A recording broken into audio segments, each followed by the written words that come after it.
Welcome to the Selling in the Motor Trade podcast, in association with Simcoe Training. This is the weekly podcast where we share best practice, tips and ideas on how to sell more cars, improve your service department, and generally put more profit into your dealership or dealer group. I'm your host, Simon Bowkett.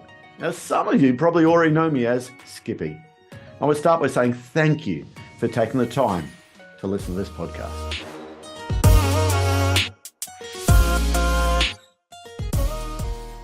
Hey, it's time for another episode of Selling in the Motor Trade podcast. This again is one of those episodes that I really hope you do share with all of your salespeople. This one is sharing the tips and ideas on how to sell more cars this time. And it might be controversial to start with. Maybe the title dragged you in, but I don't believe test drives work anymore. That's right. I really don't believe test drives work anymore.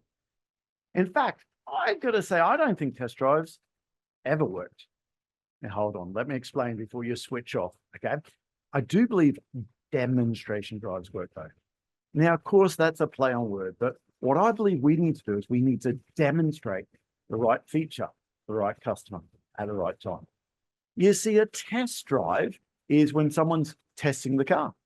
Do you want to test the car, Mr. or Mrs. Customer? Okay, sure. They might want to test the car. But actually, they might want to test it after they've bought it. What we want to do is we want to demonstrate the right feature to the right customer at the right time. You see, the purpose of a demonstration drive is to raise the customer's desire in the product or the service. Okay, now, of course, the product is the car in our world. Okay, and this thank goes out to a few people over the years. But the last one is a man called Brian. Brian works for the Brayley Group. And he runs a Nissan dealership in, Brian, you'll send me a message. So I got that wrong. I believe it's Altrincham. Okay. It might not be Altrincham. It might be Stockport. But he said, hey, Simon, when I was talking about this point on a management training course recently, he said, even the word test, actually, that might flag up on people's subconscious minds back when they had tests at school. Did you like tests at school? No, of course not. I don't think anyone really enjoyed tests. We want to put that thought back into someone's subconscious mind. Yeah, I think you've got a very, very good point there, Brian. Okay. But what we want to do is demonstrate the right feature for the right customer at the right time. Can you actually sell a car without a demonstration drive? You bet the bottom dollar. We all have. Okay. After COVID, if you didn't, you would have starved.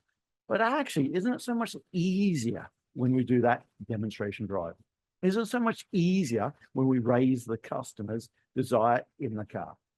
Now, again, this is not going to be a full training course on how to do a demonstration drive because we cover that on our standard training, and I know a lot of our clients listen to this as well, and you'll know exactly what we do. This is for people who might not have us as your training provider or not gone through the sales fitness program or something like that. We haven't got time to do all of that there. But a few things I want to point out on the demonstration drive. A demonstration drive is where you're demonstrating the right feature, the right customer, at the right time. Your test drive might be where you jump in the car, you drive out 100, maybe 200 meters. The customer then drives the car from there. You as a salesperson or your salesperson says, well, go up to the roundabout, turn left, go to the traffic lights, go straight over the traffic lights. In fact, I was taught to go left, left, left, left, left, and point the customer to go left, left, left to make all the turns nice and easy for them. Now, in America, Canada, you're going to be going right, right, right to make right-hand turns a lot easier there. But do you feel like when you're doing that, do you feel like a driving instructor sometimes? Like they're going through the driving test? In fact, sometimes people say that. Feels like a driving test. Yeah, what I do though, Skippy, what I do is I say it feels like a driving test. Yeah, it does. When I slap the dash, go for the emergency brake. Guys, please don't do that. For two reasons. How comfortable did you feel on the driving test? You don't want to put that thought back into their mind. Okay. And also, how many other salespeople use that same silly joke? And what's the average customer think of car salespeople?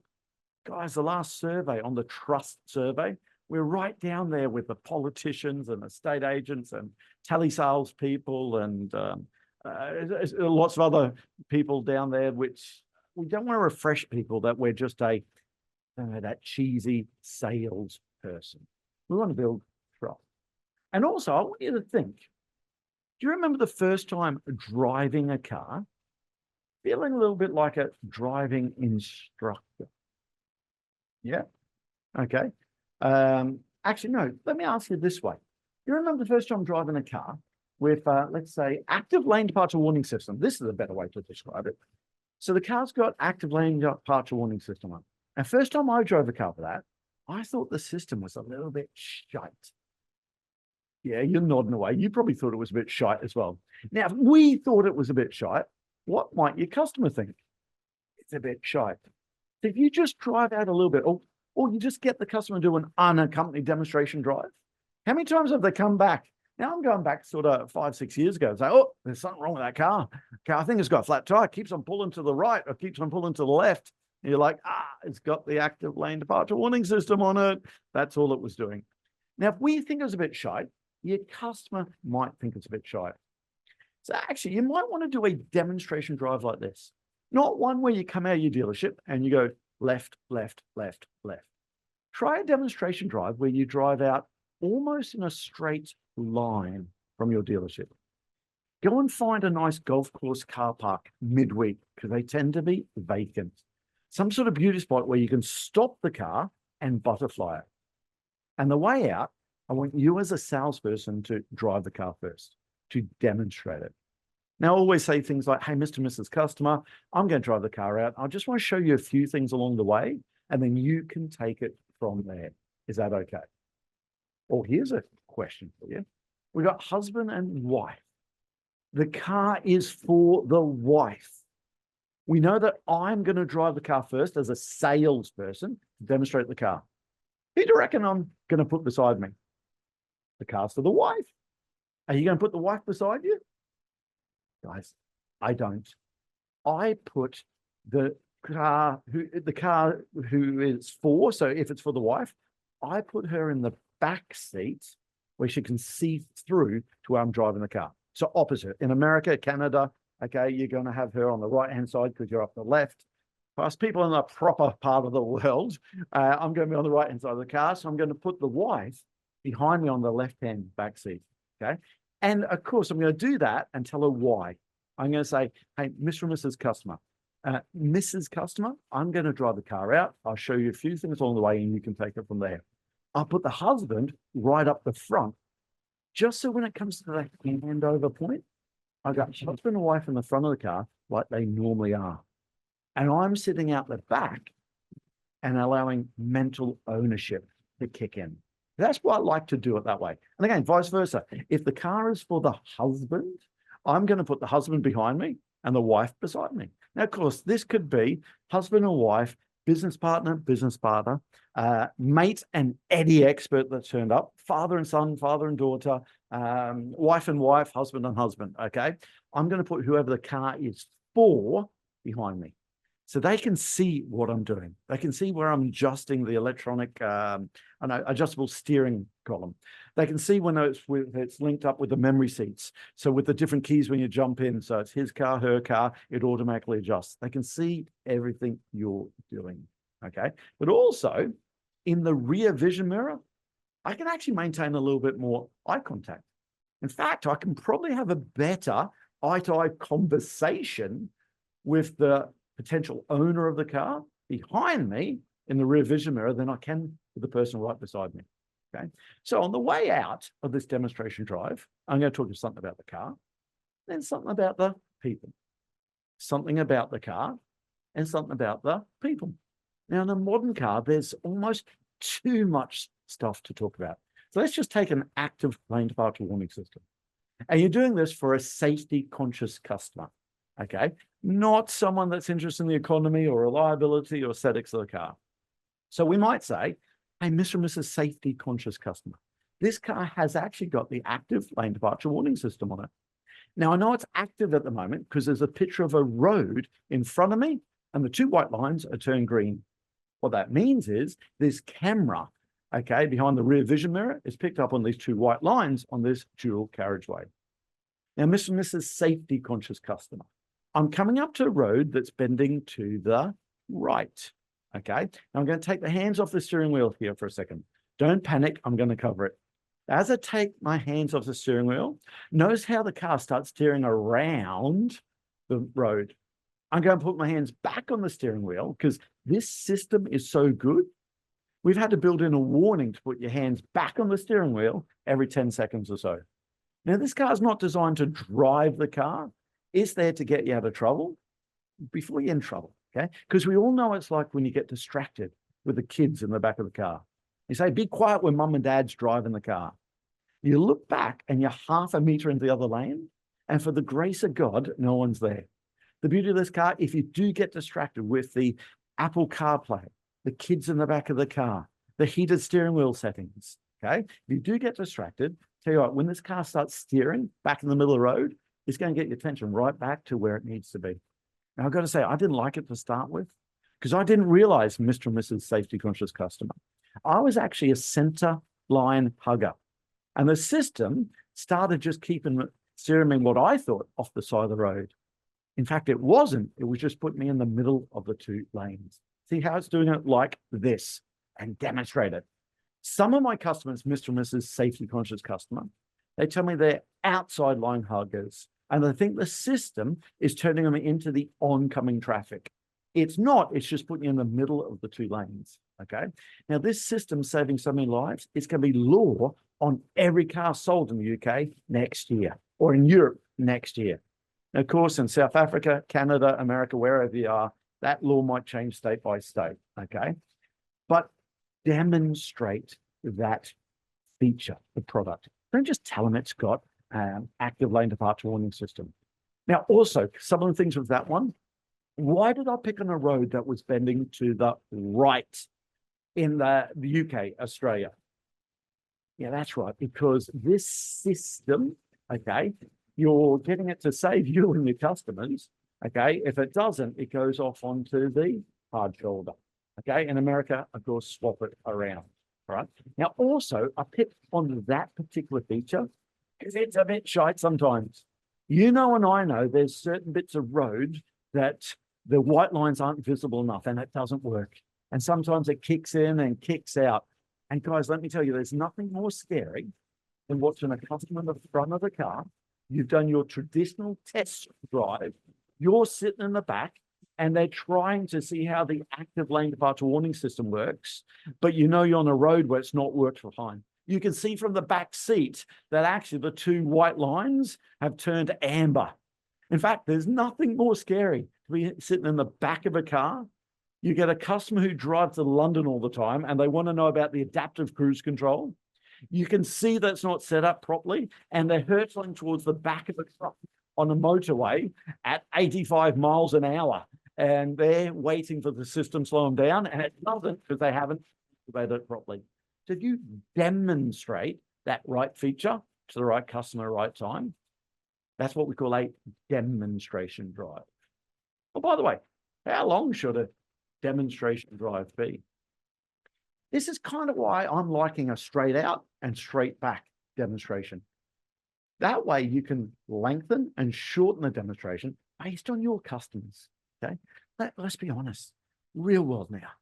You're driving and a customer says, this is perfect. This is exactly what I've been looking for. This Taycan GTS, it's got the, it's all the green credentials I wanted, but it's got all the trim that I really liked. And the GTS, it looks sensational. This is exactly the car I've been looking for.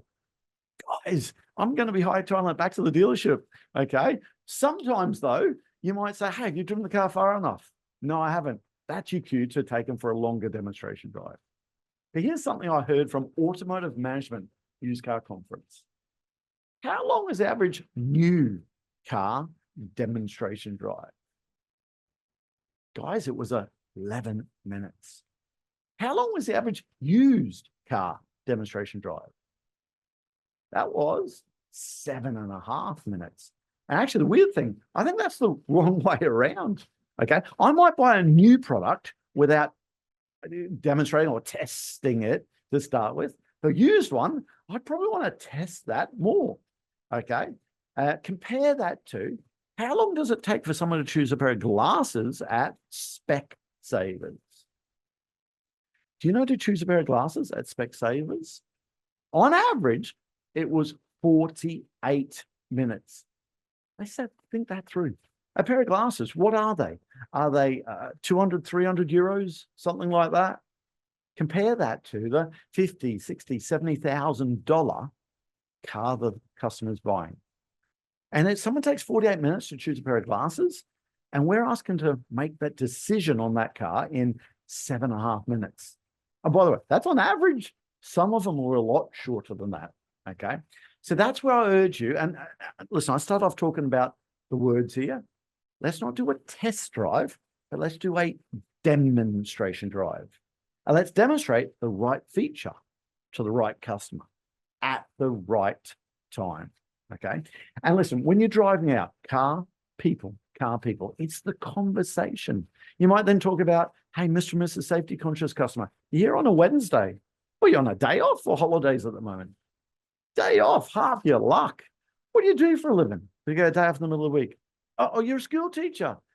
Big kids, little kids. Now, of course, you may have had that or should have had some of that qualifying information before this stage. But you know, in the real world, maybe you haven't. So maybe continue to talk about how you know they're a school teacher and what school are they, what subjects do they teach. Then something else about the car. And guys, think about all the things that we can demonstrate in a modern car. Your matrix headlighting, your adaptive cruise control, the electronic power steering, which is speed sensitive. So it's nice and light when you come into a tight parking situation. As the speed increases on this dual carriageway, it actually stiffens up. For such a small car, it feels a little bit more stable at motorway speeds. So on that long journey to Edinburgh, you're going to feel a little bit more comfortable and relaxed because you're not having to fight the car all the way up to Edinburgh as you would in another smaller car. There's just almost too much stuff to talk about on the car on the way out. So car people. Let's stop the car and then butterfly it. Do the rest of your presentation. Try and get all your selling out of the way before they start driving the car. And when they start driving the car, what you want to do is just be quiet. When they're driving the car, there's magic in wrapping the metal around people. There's absolute magic. This is where the desire really gets raised. Okay. And what I want to do then is when they're driving the car, hey, Mr. and Mrs. Safety Conscious Customer, I'm just going to be a bit quiet now and let the car sell itself. Feel free to ask any questions. Okay. So we want to do that, get all the selling out of the way. Don't be sitting there harping on when the customer's driving their car. In fact, I tell you what I'm going to do is I want to talk more about when we stop the car at this place, how you present the car. And let's talk about some of the trial close questions that we do on the way back. So anyway, this one was more about the words there. Okay. Don't test drive a car. They don't work anymore. Now, by the way, I'm fighting against the industry now. Your OEM, your manufacturer, your dealer principals, your group calls them test drives. If you look at any of your diary systems out there, Dealer Web, Contact Advantage, Inquiry Max, they all say test drives. Okay. Yes, I know it's a play on words. Of course, test drives work, but make sure we remind our salespeople. If you're a salesperson, listen to this. A test drive's not just sitting there and letting the customer test the car. Let's demonstrate the right feature, the right customer at the right time. Oh, by the way, I forgot this one. Here's one of the reasons why I started doing this. It happened for me in I think it was Honda and Nissan. Don't quote me on this, but I'm going back right to the start of Simco, back in 2000. And a salesperson was very upset with a customer who gave him a bad customer satisfaction index score. You know, like the net promoter scores that you're given in your manufacturer gives you, or whatever it's called in your brand, Toyota CCS, okay? And it was upset because the customer said, well, on the survey, as an email comes through, were you after a test drive as part of the sales process?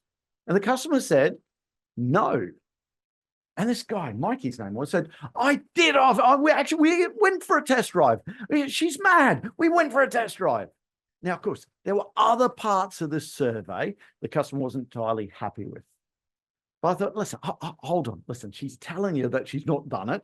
Okay. I know you call on the customer a liar, but listen, let's look at these other things. It got really heated. I said, hey, listen, I'm going to phone the customer. Okay. I want to know firsthand what's actually happened here. So I phoned the customer and talked about, the test drive. And she said, oh, yeah, when I bought the car, we took it for a drive then. But no, when I picked the car up, Mike never gave me a chance to test it before I bought it. I thought, oh, let's just think that through. When does the average customer think they've bought a car compared to a salesperson? If you speak to me and any salesperson about when did you sell the car, isn't it always when we get the order form, we get the deposit, we get the agreement? Isn't that when you get the buzz? Of course you do. But you ask any customer, when did you buy the car? Do they actually say it's when they've signed the paperwork? No, it's when they pay the remaining, the balance, sign the finance documents, or most of the time it's when they pick the car up. Okay. In fact, again, years ago, I bought a car from Bristol, one of our clients, and it's for my wife. And this was an RX 400. We'd bought the car. It was through a client. We'd paid the money, but I just couldn't get there for a while to pick the car up. And when I say a while, it must have been 2 weeks, 3 weeks, something like that, because we spend a lot of time traveling with work, and it was just hard work to get there. I remember Em always saying, when are we going to buy my car? When are we going to buy my car?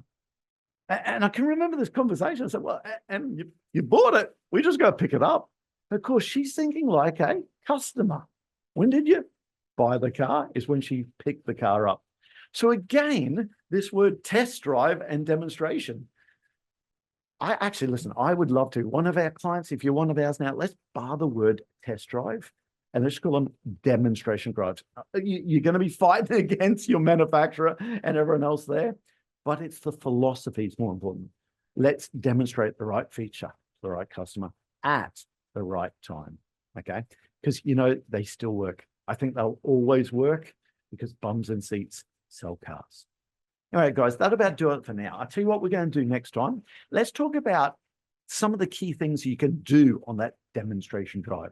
And in fact, we might talk about some of the trial flows questions and mental ownership questions we can ask right at the end of it without replicating one of our training courses.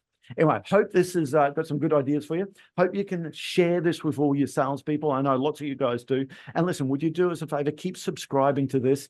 It really does help so much there to get more and more people to this out to as many people we can in the motor trade. Really appreciate it. I'll see you next time. That just leaves me to say that all details of this episode and other episodes on the selling in the motor trade can be found on our website, simcotraining.co.uk. Go there to get a copy of our book, Words That Sell Cars. Go there to sign up to a free trial of our Sales Fitness online sales training program. Easiest way to get hold of me is Simon Bowkett through LinkedIn. Thank you.